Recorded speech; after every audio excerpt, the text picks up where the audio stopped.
চাঁদ রাত থেকে কোরবানি ঈদ পর্যন্ত আমরা কি করলাম তাই থাকবে আমার আজকের এই ভিডিওতে। আর এর আগে আমি কখনোই কোরবানিতে কোনো ব্লগ ভিডিও শেয়ার করিনি, এবং থাকবে আমাদের ব্রাহ্মণবাড়ির বিখ্যাত তোচ রুটি। তো চলেন ভিডিও দেখে আসি। আসসালামু আলাইকুম, সবাইকে জানাই ঈদ মোবারক। কোরবানি ঈদের অনেক অনেক শুভেচ্ছা। তো রাতের বেলা আমার একটা ছোট বোন আসছিল একটু মেহেদি দেওয়ার জন্য। আমি মেহেদি অনেক সুন্দর করে দিতে পারি মাশাআল্লাহ, কিন্তু ওর মেহেদিটা এতটাই বাজে ছিল যে আমি কোনোভাবেই দিতে পারতেছিলাম না। যাই হোক, এটা হচ্ছে আমাদের কোরবানি গরু, সবাই মাশাআল্লাহ বলে দিয়েন। আর ও হচ্ছে আমার বোনের মেয়ে, ও এবার আসছে আমাদের এখানে কোরবানি ঈদ পালন করার জন্য। তো সবাই ওকে মাশাআল্লাহ বলে দিয়েন। ঈদ তো এখন বাচ্চাদের জন্য, আমরা বড় হয়ে গেছি, আমাদের ঈদও শেষ হয়ে গেছে। ও প্রথমে সকাল সকাল উঠে একদম গোসল করে রেডি আমাকে বলতেছে খালামণি সাজায় দাও। এখন হচ্ছে আসলে ওদের ঈদ, ওদেরকে ওরাই হাসি খুশি থাকলে আমাদের কাছেই ভালো লাগে। তো ওকে একটু সুন্দর করে রেডি করাই দিলাম।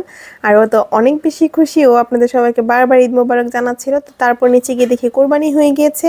তারপর আমি একটু নাস্তা করলাম সকালে, এটা সবার ঘরেই থাকে, নুডলস আর শ্যামাই।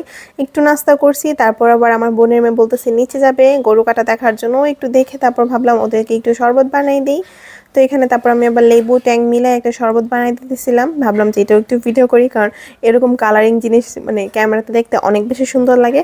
আপনারা কিন্তু আমাকে সবাই জানাই দিবেন যে আপনাদের কোরবানি ঈদ কেমন কাটলো। আমার তো এবার অনেক ভালো কাটছে। তো আপনার ভাইয়া কিছু খায় নাই, তাই আপনাদের ভাইয়ার জন্য একটু নাস্তা নিয়ে যাচ্ছিলাম। এদিক দিয়ে দেখতেছি আম্মু খালামুনিরা কাটাকাটি করতেছে। আমি কোনোদিনও কোরবানি ঈদে কোনো কিছুই করি না, এবার অনেক কষ্টে চেষ্টা করে একটু চেষ্টা করছি কাটাকাটি করার জন্য, তাদের একটু সাহায্য করার জন্য। আমার একটু প্রবলেম আছে মাইগ্রেনে, যার জন্য আমি রক্ত বা কোনো কিছু দেখতে পারি না। তো কাটাকাটির পরে আমার আম্মু এখন রান্না করবে।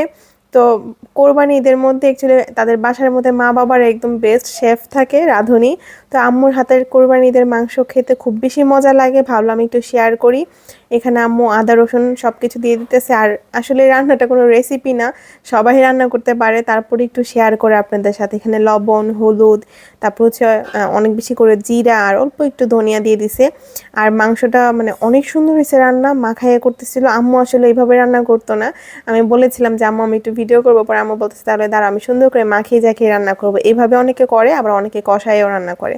তো এদিকে আম্মু আবার আগের দিন রাতেবেলা পেঁয়াজ কাটা রেখে দিছিল ফ্রিজে। এরকম আসলে মহিলারা কোরবানি ঈদের অনেক কাজ থাকে, অনেকে এরকম প্রিপারেশন নিয়ে রাখে। এটা আমার আম্মুর হাতের নিজের গরম মশলা তৈরি করা। আর এটা হচ্ছে আমার আম্মুর হাতের ভাঙানো লাল মরিচ, কালারটা কি সুন্দর দেখছেন।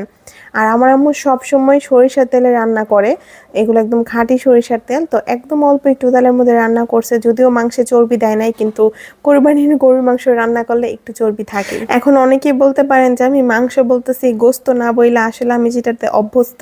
সাধারণত আমি অনেক জায়গায় শুনতে পারছি যে মাংস বলা যায়, এটাতে কোনো সমস্যা নেই, কিন্তু গোস্ত বলা উত্তম।